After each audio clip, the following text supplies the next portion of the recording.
Hey friend, welcome to the Wholehearted Enneagram podcast and the brand new series that we're going to kick off today, the Enneagram in Real Life, Wisdom and Transformation for Moments That Matter. If your soul has been craving more than the Instagram hot takes or simple AI answers, you have come to the right place. Here, I'm not going to just discuss Enneagram types. I'm going to invite you to explore how the Enneagram, when paired with spiritual formation, can truly shape your relationships, your work, and everyday life rhythms.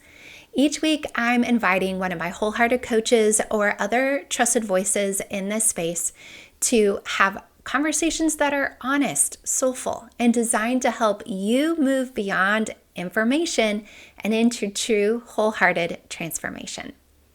Today, I am starting the conversations with a woman who has not only helped shape my own journey and become a dear friend, but who has also guided thousands of couples through deeper connection and lasting growth.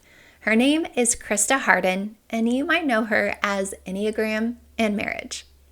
This conversation specifically is going to explore how the illusions AI and social media create around intimacy and knowing in relationships, why information alone can't replace human presence and spirit-led wisdom, and also how coaching and the Enneagram can bring clarity, healing, and deeper connection and marriage way beyond the hot takes and AI answers. So, we're going to jump right in, but before we do, I want you to try something new or invite you to do something that maybe you've been needing all day long. And that is just to pause with me for a moment, to have a breath, a centering breath, to create space for what the Lord might want to stir in your heart today during this conversation, or maybe even wants to speak to. So, with that, just take a pause and inhale. Christ be the center of my heart. And exhale. And the guide for my every step. Let's do that again. Inhale. Christ be the center of my heart. Exhale. And the guide for my next step. Okay, with that, friend, I want you to consider that you haven't stumbled upon this conversation just by accident. So take it in and let's begin. I'm so excited because while you have been a frequent guest on the Simply Wholehearted podcast, I am welcoming you to be the first time on Wholehearted Enneagram podcast. So welcome. I am so happy to be here. Thank you so much. I love your rebranding of the pod. You are such an Enneagram expert, and the world deserves to know it. So, very excited for this moment for you. Thank you. It really has been an evolution, and you have just been a huge part of my Enneagram journey. And I do want to say we're, in a way, continuing a conversation that you and I had on your podcast because you are an Enneagram expert and you've also been a dear friend over Voxer, and we have Zoom coffees often. And I just so appreciate how you have lived and really led your way in this world. And so I'm just really grateful to have your support and encouragement and have you really lead the way in this space in a lot of different aspects. So thank you. Oh my goodness. Thank you so much for that vote of confidence. I'm doing the work with you, and I am so grateful that we're all learning together. So I love just geeking out on all things learning, marriage, research, family. So I'm so grateful for this time with you. Same here. Well, I wanted to share that little detail because these conversations, both the series that you're doing and the series that has really birthed here as well, the idea hatched, if you will, while you and I were just having personal catch up. And I don't even know what preempted it or why we ended up going down in this rabbit trail. And we were already wrapping up. And I mentioned two different things. One, a conversation my college daughter and my husband and I were having at the table about AI and its impact on connection and conversation, and is the feedback we're getting siloed. But then another really concerning fact that I had someone I love very much share that their friend was using ChatGPT instead of going to their counselor, that they stopped working with the counselor and was using ChatGPT instead because they Mm, felt they got faster, more accurate diagnosis and mm, information about their difficult family situation and dynamic. And mm, I felt like I couldn't really engage fully with that conversation in a way I would be now, but it illuminated to me a concern that I already had. And I thought, okay, it's time to have these conversations. You and mhm, we talked about how we've both used it, and we're not saying you can't use it. It's here to stay, it's not going anywhere. mhm, But I'm mhm, excited to hear your perspective and take on AI and the impact it's having specifically in marriages, because mhm. as I've done my certification and you have so much information of how the Enneagram can support, help heal, encourage, and strengthen marriages for so many. So I just would love to hear first, when did you start using AI, and what was some of your first, was it repelling? Were you excited about it? How was that first introduction for you? For me, I saw people using it for a long time before I jumped on, I would say a good year. Okay. And I kept thinking, okay, this is kind of weird and quirky, and I'm not going to rush in, but I'm trying not to judge. I just felt like it was a little bit the early adopting felt to me like it was too quirky and too Mhm. unsophisticated. I would see people would do funny memes across Instagram and say, look what ChatGPT told me. And it would, as we all know, have very weird information that was very off. And I love Very off. information. So I was like, I'm not even looking at that. And then Yes. all of a sudden, I would say about maybe a little longer than this, but I'm going to say 6 months ago, I'll say 8 months ago, just to give a little extra. But my husband started to talk more about it, and he was starting to use Gemini on his way home from work and ask a lot of scientific questions. And he was starting to use it with a female voice. And it dawned on me, and we were on Zach Brittle's Marriage Therapy Radio podcast together. And I was like, oh my gosh, Wes, are you using this as a bypass on calling me after work? And he was like, no, because we don't even talk after work. True. But like Right, it right. kind of But still, little bit of an anxious attachment response there.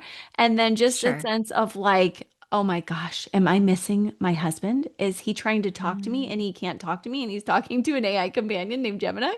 And so that started a good conversation. And then I had to see what it was about. So I downloaded an AI platform, and then I realized, oh wow, people could get sucked into this very much in that way. And Wes assured me, I'm having fun asking geeking out science questions. At the time, he was writing a book and he was using AI to write a book. And so I actually was really enjoying what he was doing once he let me in on it, which was pretty early because we talk every day. So he was like, yeah, this is what I'm talking about with Gemini and coming up with this sci fi idea. And it was like really getting the ball rolling for our family. And then very shortly after, it was like he realized that one of the books he was writing couldn't be written because it was copyrighted and it was fan Mm. fiction, but it was just an interesting start for our family because he said, I don't Yeah. have to do it for a bigger world, but at least for our family, I wanted to create this book. And I enjoyed hearing it, but it was happening so fast that this is just a silly story. We were at a dance weekend and I was trying to focus on the girls as much as I could, also knowing my husband and son are there and they are bored out of their minds. It was Of Melody's senior course. I year at mean, that time. And so, bless their hearts. They've done a lot right. of dance shows.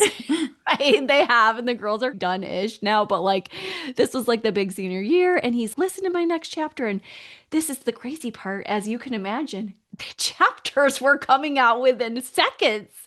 And so I'm like, I have time to listen to a chapter, but like I'm also wanting to be present. And so I just want to kind of name the explosiveness in the way it came to our family. And then we had to work on Yeah. that together of just AI is coming at us. Does that make sense?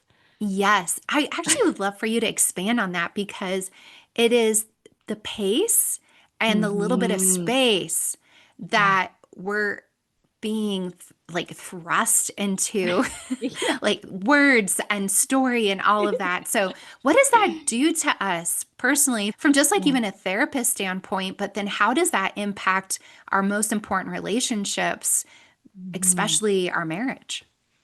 Well, I think it creates a fantasy of life for us because we can use Mm, it to the point that we buy the extra program, which he had bought at that time, and we could have almost unlimited conversation and new ideas rolling out. And he's a really responsible type 1 individual for those who probably know Enneagram here. And so it didn't take him long to pull right back and be like, I definitely don't want this to take over. He's very active physically, emotionally, but even us, we were getting sucked in because I was mm, loving these stories. And I was like, tell me more as soon as I can get done with this next dance change.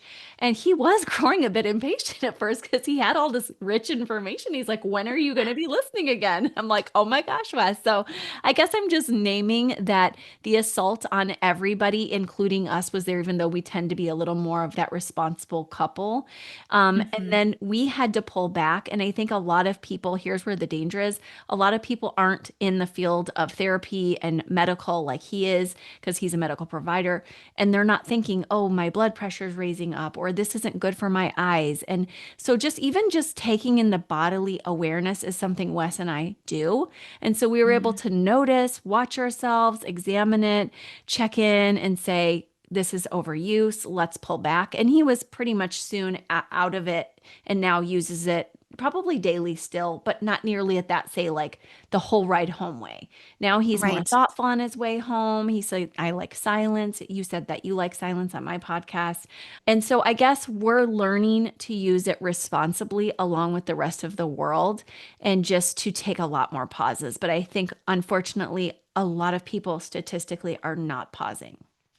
Yeah, I would love to hear some of those stats because you are one of my researcher friends. Now, as a disclaimer, I have a couple of those researcher friends. I love to learn, but I'm not really a like it depends on the topic.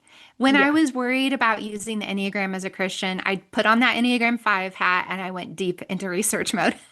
Yeah. But I Mhm. typically rely on good friends to tell me what I need to know. So, Krista, what are Yeah. some of the stats we should be taking into consideration as we Mm. choose how to intentionally engage with AI?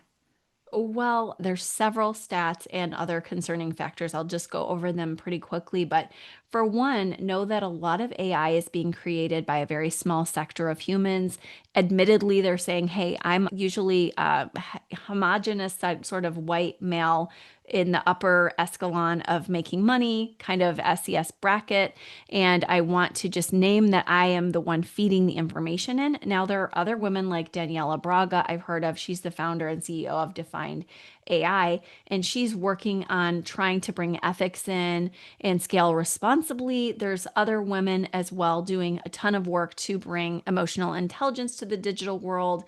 It's just happening slowly, and largely the people working, as we all know, at places like OpenAI, et cetera, have largely been these people in this one small group. And so, just to expand upon our horizons together, when you think you're getting this AI from somebody who's very well versed and ethical and has all this, there's this fantasy thinking that you heard Wes and I doing a little, but oh, this is like a whole compilation of all the wisdom of the world that has ever been. And the people giving me advice are now just brilliant geniuses. And it's not. Often it's Right, just people who are just not even at all therapeutic and have not right. been trained in any mental health form. So this is, unfortunately, we're seeing in our culture, people have committed suicide.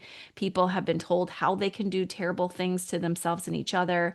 And I'll just say the statistics specifically, a couple of them are that a lot of people are using AI at this point. 77% or so have some form of AI, but a lot of people don't even know because, like you said, even Google prompts are using AI now. Concerningly, 75% of kids are showing forth from Common Sense Media that they have an AI companion. And then Mm, lastly, I'll just say a lot of business owners that are even more educated are using it, which to me is a little bit concerning in the way that the more educated we are, you would think we would want more creativity, but the more educated we are, seems like the more shortcuts we're taking. So those are just a few things for us all to hold on to. yeah. There's so many directions I want to go on that topic alone. And I think it's for us to understand that we might idealize AI to say it's an unbiased, unfiltered, ethical, moral voice in which to get information. And maybe we'd even put wisdom and guidance. But the caution here and what the stats are telling us is to go, now, is that true? It, while our friend might be slightly biased at some point, they we do oftentimes know where their moral, ethical values are, the life they've lived, the choices they've made, the wisdom they've had from those. So even if we're bypassing our friend to go to AI for the answers, we might be missing out on the nuance of wisdom that our friend can offer.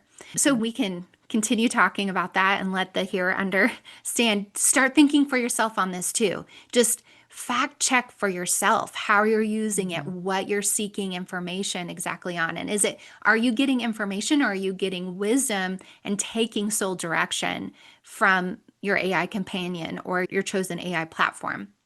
Mm, One thank of you. Yeah, one of those things, because part of this conversation is the quickness at which we can get information from AI versus a friend, or the quick hit that we can get from it versus a relationship, a real relationship. So tell me a little bit about how you're seeing this impact marriage at a broader level. You gave an example of you and Wes of how that could, there's some danger even in what you said. Mhm. Was this a replacement for conversation with you? Now, it really Mhm. wasn't at the end of the day, but where can you see that maybe being a difficulty Oh, if marriage partners are relying on AI too much for different things? well, and it could have been if it kept going in that way where he was exhausting himself and that was like against his type one morality. But a lot of people aren't ones. He Yeah. has a really strong inner critic that's you need to spend time with your wife and kids and do all these other things for people. He's also the social subtype. So it wasn't likely to last. It was a bit of a novelty. But for people who are more self preservation inclined, especially, and that's a lot of us after COVID, I think Hmm. that it presents as though it would be this amazing gift to us and feels like it initially, but we're still seeing an overuse on technology lead to more depression, loneliness. And it's about again, it's staggering, but it's only about 1/4 of the people feeding the AI answers are women, so only about 25%. And so you're having this sense of a 75% or maybe even more, because maybe not all 25% of those women in AI are actually feeding the answers, a huge percentage of male dominated answers to questions. And so when we're asking it for relationship advice, we're largely hearing from a particular type of male giving us answers.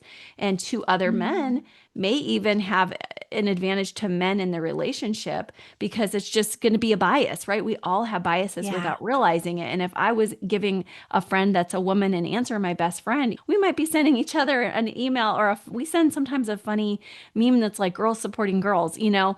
And so there's just a sense of distrust that I have around AI for helping with any real legitimacy, other than just, like I said, using it for a quick brainstorm, like what are some date nights, or tell me this scientific fact. And then, like you said, fact checking it. These are better, more responsible ways to use it. Help me write my list. Sometimes I'll do that with AI. I love that. Yes. But often I Totally. just prefer even to write my list. Like yesterday, I just wrote my to do list in my little paper notebook because I prefer that. So those are some of the concerns I have, is the advice it's not being given professionally. I really want Mm, people to leave this episode knowing that you cannot yeah. bypass your emotional work with another human. And then lastly, around that topic, I want to name that John Bowlby and Mary Ainsworth did a lot of studies in attachment research many years ago, as you know. Yep. And they really saw that even though people had often been given just the absolute necessities of life, they needed human connection to even survive, much less thrive. So don't forget that even if you get all your information from AI and you have your food and your water and your drink, or whatever it is, your favorite kind of life purpose, self-pres things, you still need a human to connect with at the end of the day, and that is scientific research. As I was listening through the modules of the Marriage and Enneagram certification, what came to my mind was the Alone show. Have you guys Mm. seen that? I think it's on the National Geographic channel. Oh, And There's many seasons now. I don't remember how many, but basically the premises of the show is that these people are sent off in different spaces and places where they have to survive, and ultimately they have to survive alone. And what you just stated factually is proven in this Interesting. every single season, which is someone could have the water they need, the food they can get, and a shelter, but they are dying on the vine because they miss their Mm. people and human connection so much because they have nothing. They have themselves and a camera. And I think sometimes the test was, can they last 50 days, 100 days? It's varied every season, but that demonstrates and illustrates right there. And it never fails within a day or two. A lot of people are like, I miss my people so much. And we were created for human connection, as beautiful as solitude and talking to yourself and working with your hands and being in beauty. It's not enough to fill the hole that we are intended to have and with humans. So, whew, Yes. Oh my gosh. Thank you for sharing that. That just reiterates what I'm starting to feel. And this is something we're all having to feel out ourselves because we're yeah, all in this social experiment together, aren't we? we are. Okay, I want to have you expand on a little bit more of things that we were talking about. I alluded to this concept at the beginning where some people were choosing AI versus seeing a therapist, a counselor, or a coach because they were getting advice, maybe even choosing AI over reading a book or listening Mhm. to a podcast. Mhm. How, what are some of the reasons or the benefits of choosing to go ahead and engage with a human or human created conversation? Again, like podcasts hopefully are actual human conversation. What are some of the differences there, or what you would even just guess the value is, and why we want to maybe use AI for the quick answer, but for the long term healing work, the emotional, intellectual work that we need to really be focusing on the human element of it instead of just the AI for a quick solution?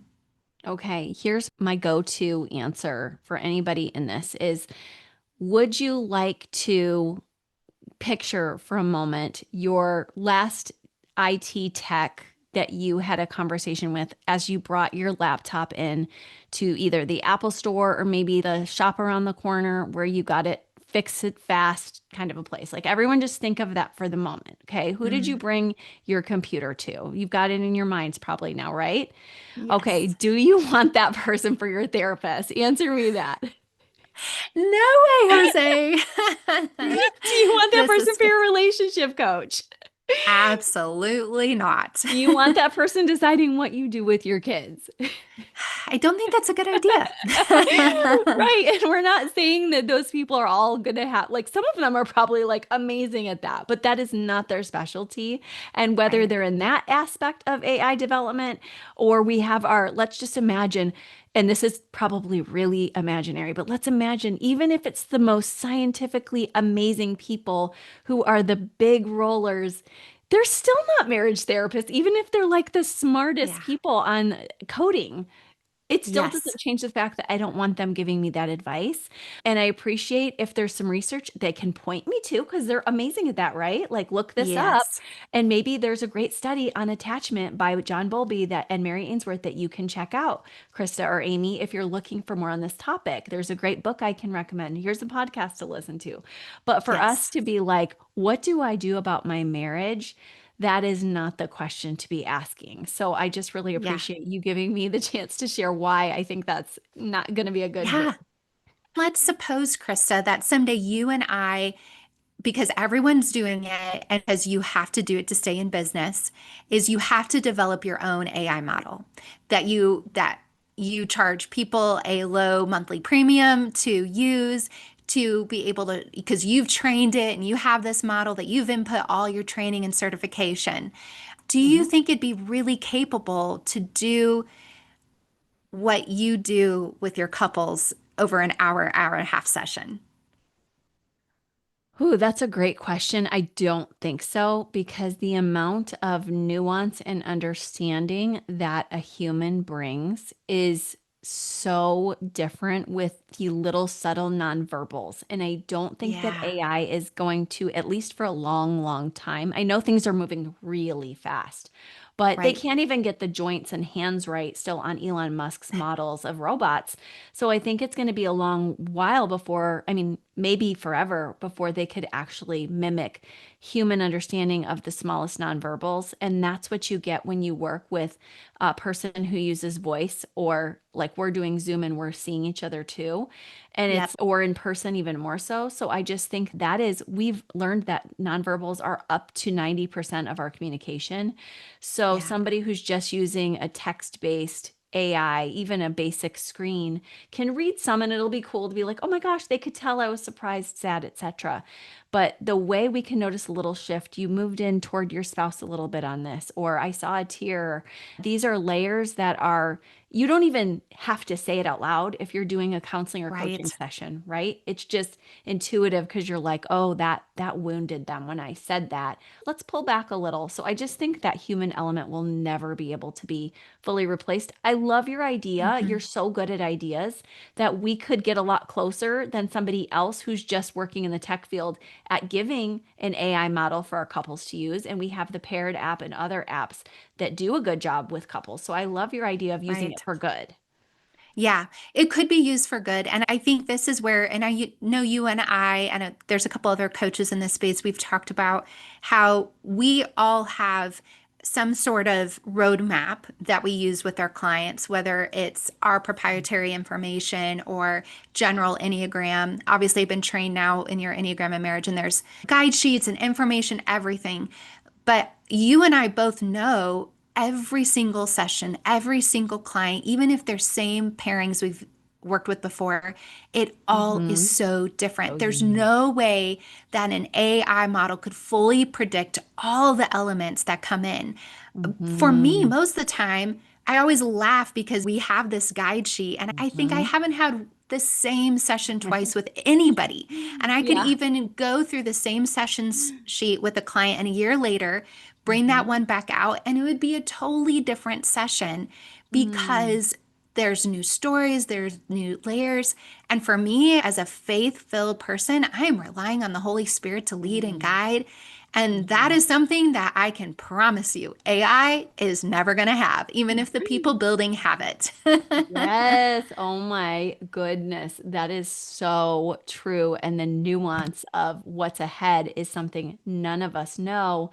And I've even looked, I heard recently on Diary of a CEO podcast, they were having an AI expert come on, and he was doom forecasting, but he also had some hopefulness too. But he was in the AI space for 20 years, and he said that it was like, he didn't call it this, but I've heard it called black swan events, where you Mm, cannot predict the massive far-reaching impact of AI or anything around it. Finance markets, it's like all of our futures are so unpredictable. So AI cannot do that work for us of this is right, what you need to do from session to session. Even we can't do that, as you were saying. We can give our treatment plans, but it's never going to be exact because humans are never exact. But much less right, will AI ever be able to have predictive analysis for you. So, in other words, no, life is full of probabilities, and AI could do a good job of maybe helping you through some of that, just some basic science, like what are the probabilities if someone smokes that they could get cancer. But for them to really dig into your nonverbals in your life, you could, and I am so sorry to say this, but it's true, so I'm going to say it. I have already seen couples get badly screwed up from taking that route. yep, yep. Even clients of I mine who are already working with me who want to work faster because they're like, you're not available Yeah. 24/7. I'm going to let AI tell me what to do in between our sessions. And I'm like, oh my gosh, this is a nightmare. It is. And that was one of the red flags for me. I didn't share the story on yours or earlier, but specifically, both my husband and I independently basically asked our chat models the same type of question for what we were trying to look for is maybe unbiased third party perspective. Yeah. And Hmm. instead, because we were using it on our own phones, and he uses maybe Gronk or something, I haven't explored outside of ChatGPT. That's where I stopped.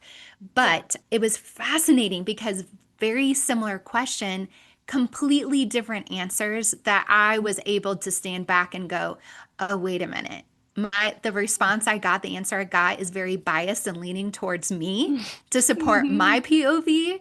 And Right. his clearly was because I could see that all day long Right. easily, right? Well, that's just your echo chamber here, Yeah. siloed information telling you, reinforcing your perspective. And so I think that would quickly get couples into trouble as where your AI model is more affirming, more confirming, more validating at some level.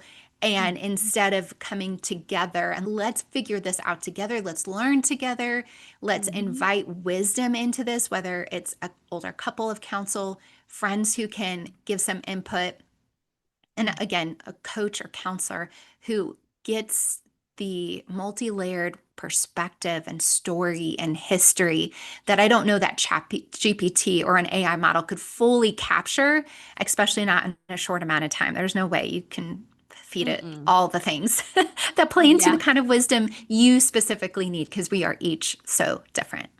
Even with the upgraded model, I have to tell you guys that because clients have used that one of, oh, I have the Yes, upgraded model. I'm sorry, you still have doesn't the same matter. tech people feeding you answers that are pleasing to you, and you nailed it. That people are ultimately trying to make money who create AI. They want to keep you on the platform longer. It's working. People are now on the platform more than ever.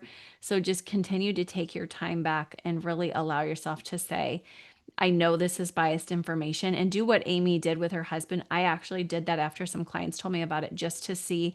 I said, I'm a two, and I'm not a two, but I was like, I'm a two. And then I think I did 9 or 8, but I found immediately it validated me and it told me that I was like better than my spouse from that perspective. And it was very interesting just to see That's how quickly it interesting. was like, oh, I'm so sorry your spouse hurt you.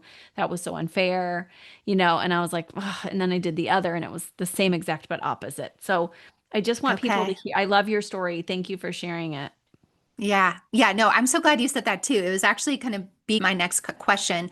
So I've wanted to take these conversations to not only challenge how AI is feeding into our lives or how it's impacting our relationships or different circles of community and influence, but I also wanted to just touch on really quick because this arena is very much impacted by AI. And I think we're not as discerning as we need to be when we get on social media platforms. So, in short, I'm curious because you and I are active on social media. We're actively Mhm. offering content. Some of it's information, sometimes it's story based. We're both trying to offer our light into that space and a healthy perspective. But there is some often goofy things out there. And I'm curious for you because you're not a long scroller either. But has there been anything about Enneagram or Enneagram and marriage or marriage that you've seen on social media that you're like, whoa, whoa, whoa, I hope people understand that they really need to do some fact checking on this, or this could be damaging or unhelpful to a relationship if they're solely getting advice and wisdom from social Yeah. media? Ooh, I love how you moved it to just that direction because absolutely, I feel like people, when they're maybe having a cynical day, some of them are even just pure cynics because we know people are just very negative. They're not doing anything about their probably unintentional, but natural inclination to just go negative. So they're just posting all the worst of every personality type. And it's Mhm. just not uplifting. It's not the way people are actually change and grow because we need a lot of couching of kindness as humans. We grow through encouragement and we grow through Yeah. encouragement surrounded by, when it's healthy, some actual strengthening tools like, hey, this could be corrected in the middle of 18 out of 20 times actually being positive. And so when you Mm. see a lot of accounts that are not trying to at least do 4 out of 5 good or 18 out of 20 good to encourage people, you're just seeing them polarize their spouses, people watching more, and then they come back with, yeah, I hate that type. I see what you're saying. They're totally selfish. They're so totally bad. It looks like you've probably seen that too. And it's just so Absolutely. discouraging because it pigeonholes people. It makes them feel so reductive that they can't get out of the box of the shameful typing they've gotten themselves into. And it's just so toxic and shaming and damning. Mm. Yeah. Oh, I think we have to, the algorithm is not usually working in our favor. It's going to Mhm. feed us things that catch our attention, and what catches our attention is not necessarily Yes. uplifting and kind and beneficial. And it could put a Mhm. lot of false messages in our heads and in our hearts that are not going to help us. Well, I know I You're put you on the right. spot with that one, but I feel like it's really important because it's not that it's AI generated, but people might be using AI to help formulate their content and maybe even their stance or approach. And it is another piece of information we need to be fact checking and not just taking it.